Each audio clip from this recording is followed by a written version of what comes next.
Okay, so I've just driven around the McCormick, and from the outer view it looks like it's driving okay, but I've just actually experienced quite a bit of loss of power recently, which makes me think there's a problem with the fuel in it, because I've had this experience before, and I'm pretty sure I know what the problem is. It's the fact that the fuel filter's been on there too long a time and it's probably blocked up. So if we have a look at the hours on the tractor, I'll just turn the ignition on. Hopefully it'll say if it pops up, and then we can zoom in there. We've done 1948 hours. Okay, so let's have a look at the fuel filter and see how many hours that's done.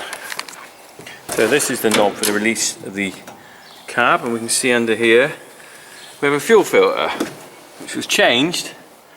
I'm going to put on there with a marker pen because that's always a good thing to do. 1220 hours it was changed, so 700 hours that's been on there, and the recommendation for a fuel filter change is 500 hours. I've got the book here, routine service, 500 hours, and it's telling you how to change the fuel filter. So I'm going to have a go this morning at changing the fuel filter on here. Now I've never done one on a McCormick before, so it'll be interesting to see how we get on. Hopefully it's not that different from the other tractors, but I've got a new filter over here. Here we go, here's the new fuel filter. They actually sent me the wrong one first time around. They sent me one for the other McCormick and it's slightly different. But here we are, a brand new fuel filter, and that's the water drain bit at the bottom there, that bit, that white bit that unscrews. But it's a fairly straightforward thing. You can see inside, if I just try and zoom in, I don't know whether it'll focus. If you see through the little hole there, you can see the filter inside, which filters out all the crap.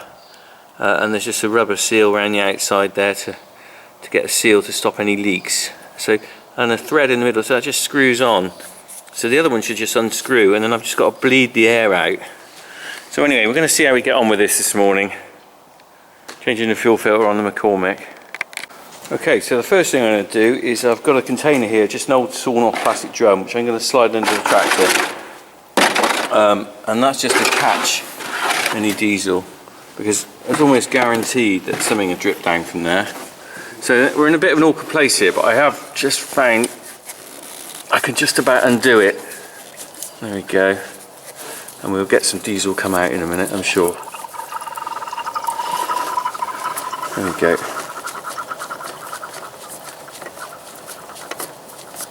Too bad.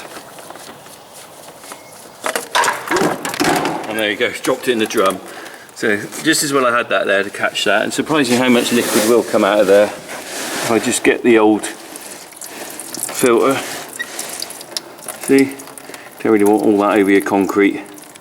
You'll notice I'm wearing gloves as well, because diesel is carcinogenic, so I've read.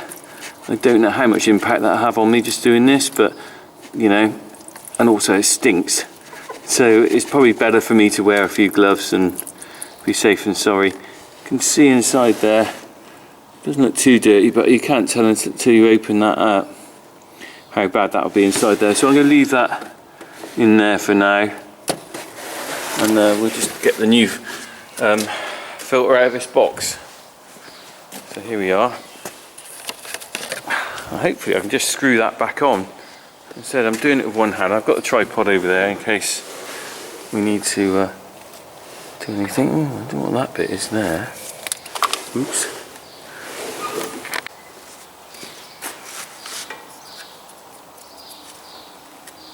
Okay, so you might notice just when I was pulling those, just about to put the other filter on this, I noticed this little black piece sticking up, and I can only imagine that this is another seal. But if we look at the two filters here, this is the new one, this is the old one. They're slightly different. This one's got a rubber seal built in on the middle, and it's slightly proud, whereas this one here is sort of more indented, and so I can imagine that maybe that is part of the seal. So I'm going to try and put this one on without this plastic piece. I'll keep this for now and just see what happens. But I do notice that they are the same part numbers, so we have got the right thing, and this is quite important when you order something like a filter. Get the right part number, don't just put any old filter on. So this is the old one, with this little bit of plastic. So I'm just going to put that to one side for now. And I'm just going to screw this one on now.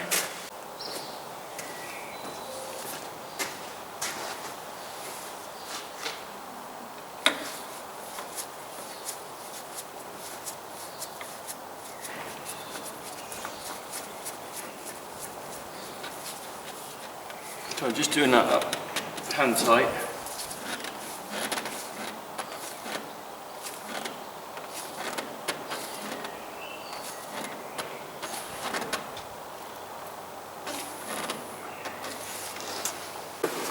Okay, so we've got the filter on, the new one.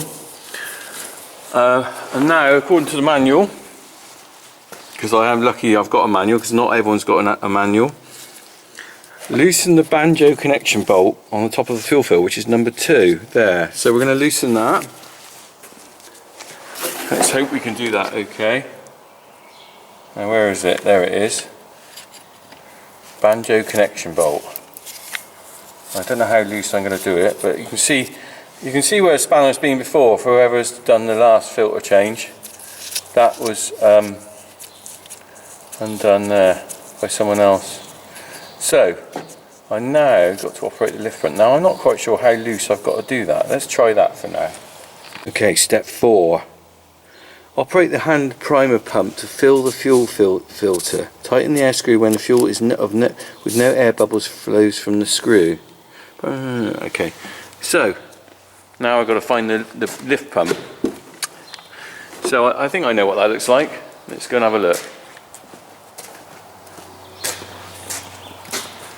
Now, I don't know why, but it's put over this side of the tractor, which is, there you go, and that's what you do. Basically, it's like a little tab there. You've just got to, let's put the spanner down. You can see there, I'm doing that. That's priming that filter. But the thing is, you've got to ask yourself why anyone would put the priming filter, the lift pump, over this side. Because surely the logic would be put it on the side where the filter is, and then you can see what you're doing. Because I can't see when any fuel or air is coming out of that side, because I'm stuck over here. So in theory anyway, I'm going to keep priming till air and diesel come out of that screw there. So it's going to be a long old haul. So let's just crack on, because I've got to pump all the fuel into that filter. It's going to take me ages.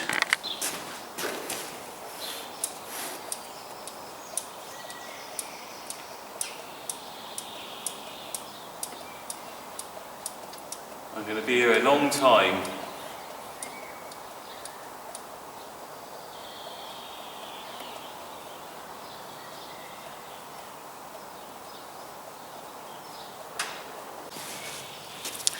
I just had a little plan actually, and I've just taken the filter off because I just thought I've got a pump to fill that filter before I actually do any get it out the breather hole. So what I'm going to do is I'm going to sneak round and I'm going to fill this with diesel, or at least partly way up, so that it's got some diesel in it already. So I haven't got to just put the diesel in here from that little pump before I keep pumping it.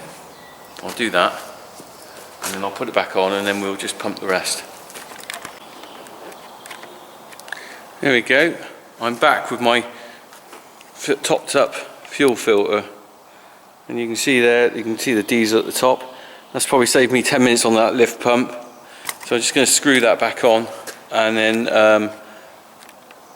whoops, I'm playing with the thing. Just going to screw that back on. Let's see how easy that is. I don't know. So I'm just going to screw that back on now, and then we'll carry on with the lift pump.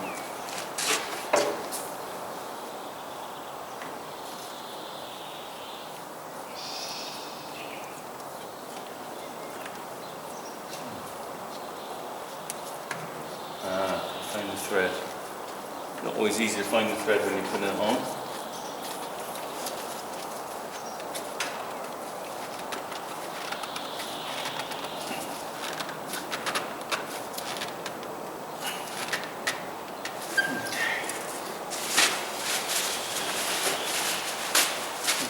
so there we go. So we've got that on there now.